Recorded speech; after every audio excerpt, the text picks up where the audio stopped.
busiest man in sort of sports media business that I know anyway in the month of June. And that continued again through the last 3 or 4 days. Alabama picking up yet another commitment, this time from offensive lineman Xavier Hill. And with that, we bring Hank onto the program. Hank, how you doing on this Monday? Hey, Travis, I'm doing good. How are you? I am doing well, my friend. So tell us, what is Alabama getting in Xavier Hill, the offensive guard prospect from Olive Branch, Mississippi?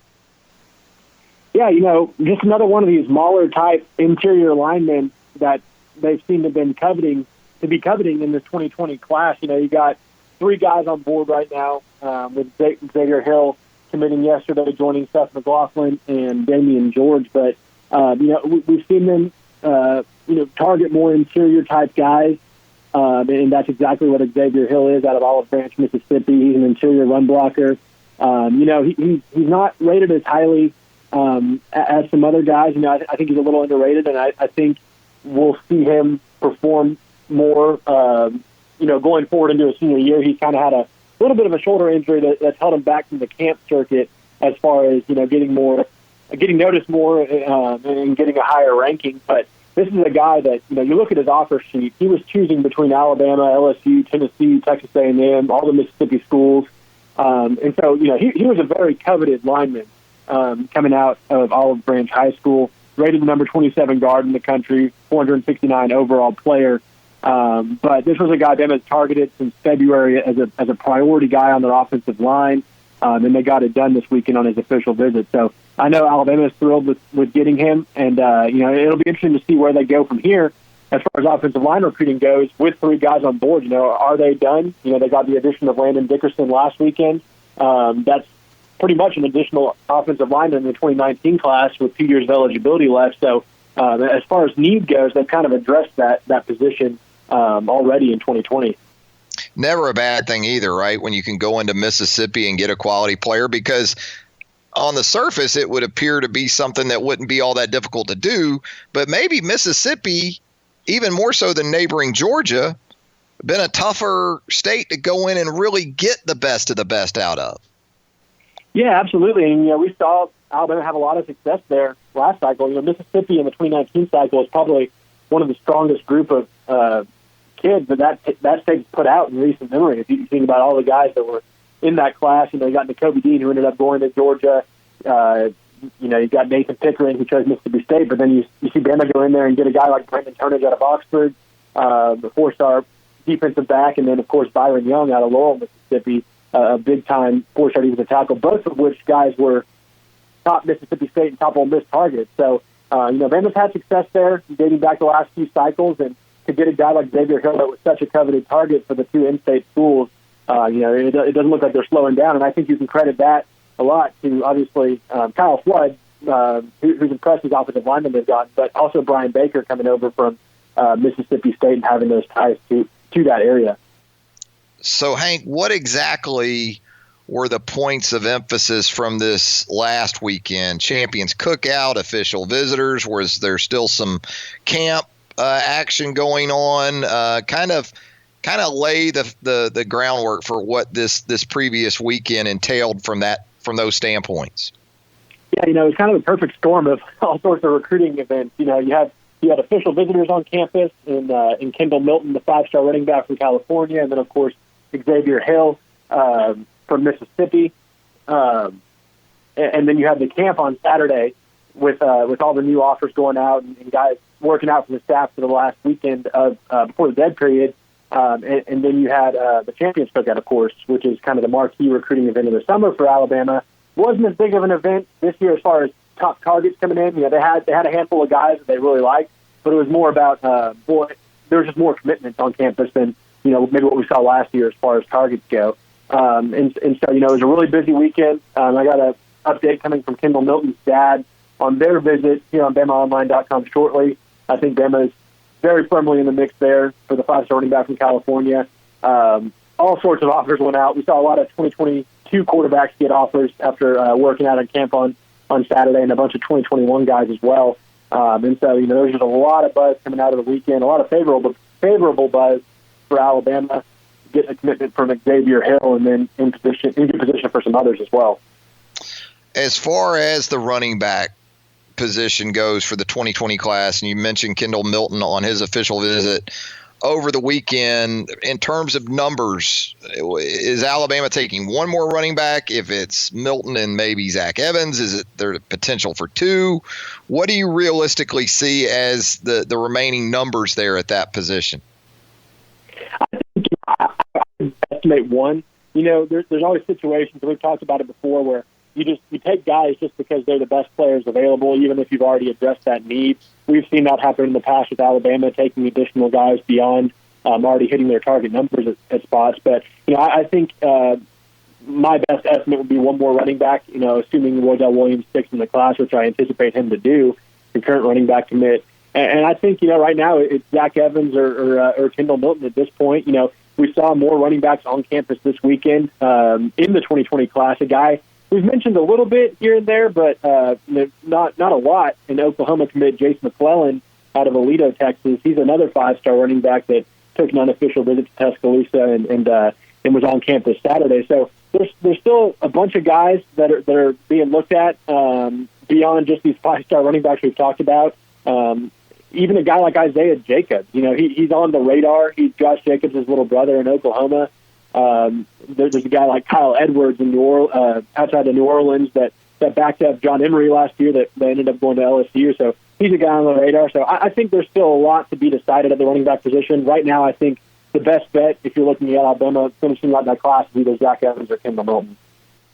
How about the linebacker position? And we're talking with Hank South, my colleague there at BamaOnline.com on Southern Fried Sports, presented by Peterbrook Chocolatier. I see where, and we've outlined that position, both the inside and outside spots. I see where you've updated a California linebacker that still has Alabama as his leader, but it's not Justin Flo. It's not Savell Small. It's a guy who I guess, and we talked about the need still at inside linebacker that probably fits that mold maybe as well as anybody still on the board. Yeah, absolutely. And this was actually kind of a question I was looking to get answered heading into the weekend.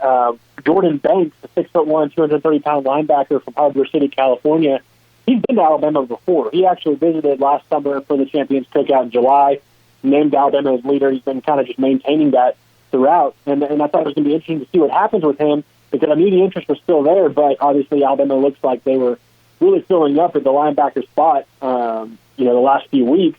He gets on campus Friday, spends the weekend in Tuscaloosa, leaves yesterday. He worked out on Saturday. And, it looks like Emma's really still pushing for him at this point in time. He told me they like him as an inside linebacker, but, he's got that ability to be an edge rusher, to kind of fill that role as well. So he adds a lot of value as far as, versatility that he can bring to the linebacking core, which is what we've seen a lot with these guys like DeMoy Kennedy and others. So, he did reaffirm the Bama's as leader. He said he's not going to make a decision until the end of November, so we'll see kind of how that impacts things and where things stand because obviously Alabama is still recruiting Justin Flo, the number one inside linebacker in the nation, and then Savell Smalls is out there as well amongst some other guys. So interesting recruitment there that I think Bama's still in good shape for. Yeah, and we've talked about all these outside linebackers, these edge defenders that Alabama has been able to get into the boat. What about Reggie Grimes, the legacy? His father, of course, a really, really good defensive lineman for the Crimson Tide back in the 1990s. He's long been linked with the Crimson Tide, with this 2020 class. He's a weak side defensive end at 6'4.5", 240 pounds. How does Reggie Grimes sort of stack up in all of this? I guess from a position standpoint, given what Alabama has already done at outside linebacker, or is he a guy that could play defensive end in time? Yeah, I think he's absolutely a guy that could play defensive end. And I think a lot of what's gone on with Reggie Grimes over the last year in Alabama's eyes is just kind of figuring out where he would play. And we've talked about that jack linebacker, that edge rusher type role, which certainly he could fill, but do they want to, bulk him up and play him at defensive end? That's certainly a question, I think, or something that they would be willing to look at. But, we've been following him for a year, and, it's easy to just say Alabama's trending for him. I've thought for the longest time that he's trending to Alabama, but with this recent run of guys they've gotten at that position we've kind of projected him at, it's kind of made it a little bit more interesting. one, because they're filling up, and two, because he hasn't committed when we've had the chance for the last year or so to do that. So he is doing his due diligence. He's looking at all the schools equally. He didn't visit Alabama in June. I wrote I think last week that he's planning to come to the cookout next month, which is when I believe he visited last year as well, at the end of the summer. So I think he's still certainly a guy we're going to watch and a guy that's on the radar. But as far as being a heavily trending to Alabama, I don't think that's necessarily as much the case. I still have my pick on Alabama. I probably won't move that for the time being. But I think schools like South Carolina, schools like Tennessee, LSU, and Florida State are certainly in it for him. Yeah, I see in the BamaOnline.com database that Reggie Grimes is set to visit UA the weekend of September the 20th, but you do kind of wonder, what are the numbers going to even look like at that point, Hank? Right. And so much can change in between now and then, and so it's kind of hard to write anybody off at this point in time. So he's still going to be a guy we're going to be talking about. Hank, I know you get asked about it ad nauseum. I know I hear about it, and I don't even cover recruiting. But I'm sure you, Tim Watts, the rest of our outstanding recruiting staff there at BOL get hit with this one a lot. But here we are with this Alabama class getting into the 20s now in terms of commitments, and still no quarterback. At least Carson Beck obviously was in the boat there for a period of time before ultimately landing at Georgia. Is there a scenario, Hank, in which Alabama would not take a quarterback in 2020, in your opinion, or do you think in some form or fashion, whether it ends up being a Bryce Young or maybe another signal caller, or even a grad transfer, do you anticipate a quarterback in this 2020 class for Alabama? That's a good question. I'm going to say yes. I still think in the end, just with the way we've seen the quarterback position just in the transfer portal area just kind of be crazy. Just in the span of 1 year, we've seen so many guys move around. I think it's kind of at a point where you have to take a quarterback each year just to kind of protect yourself. Obviously, you're not just going to take a guy to take a guy. You want it to be the right guy. But I think Bryce Young is still a really interesting one to watch. I think a lot of what will happen this year is riding on, as far as Bryce Young's recruitment goes, is riding on what happens with Clay Helton at USC. And, if they start off the year not too hot, and USC moves on from Clay Helton, I think that really will make things interesting with Bryce Young and as far as Alabama goes. So I'm going to stick with saying yes. We didn't really see any other guys emerge this month as 2020 candidates because I think that's just that's Bryce Young being such a priority target for Alabama. So we'll watch it. But for now, I'm saying yes. But if you ask me in November, it might be a different answer. Yeah, Hank, that was kind of a I'm Ron Burgundy. Yes, from Anchorman. That was that kind of yes. But hey, look, I totally get it because as you said, the quarterback market in college football these days is so volatile, and not just in terms of transfers, but quarterbacks in the recruiting process coming out of high school that will change their mind during the course of a process. We've seen it with Alabama here in recent years. So there you go. Hank South, as always, a great job for BamaOnline.com. Check out that BOL War Room for the recruiting weekend that is up right now, loaded with information. Publisher Tim Watts contributing significantly to that. You've got Hank's great stuff, all of that waiting for you right now at BamaOnline.com. Thanks, Hank. Anytime. Thanks, Travis.